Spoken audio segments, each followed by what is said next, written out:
Salamat! Gagawa naman tayo ng cinnamon rolls, ang ating paborito. So, ito ang ating ingredients. Yeast, isang itlog, 2/3 ng warm water, sugar, salt, 1 tablespoon ng powder, 1 tablespoon ng oil, at 2 cups ng all-purpose flour.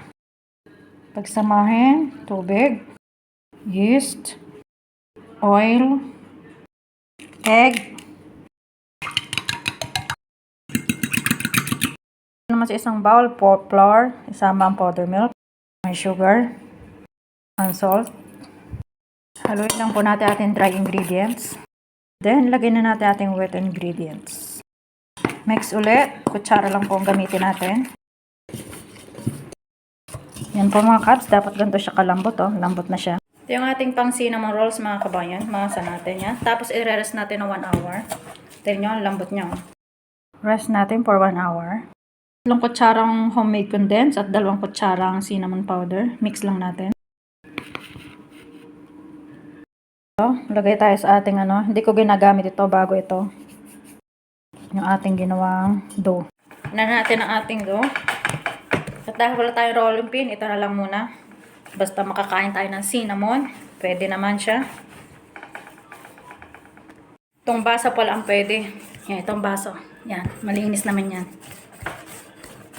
Isa natin ating dough. Ating gagawing cinnamon. Lagyan na natin ng topping sa loob, yung ating dough. Lalagyan na natin ng toppings, yung cinnamon powder at condensed milk. Yung homemade condensed milk na ginawa natin. Lagyan lang natin yung ating dough bago natin i-roll.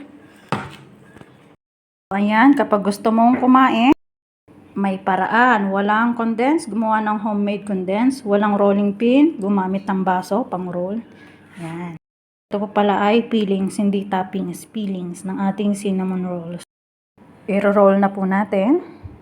Ito po yung ating cinnamon. Bibake natin ng up and down for 20 minutes, 170 degree. Yan.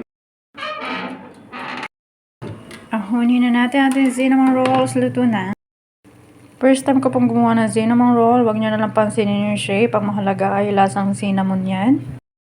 Ayan na po ang ating cinnamon rolls. Lalagyan natin ating homemade condensed.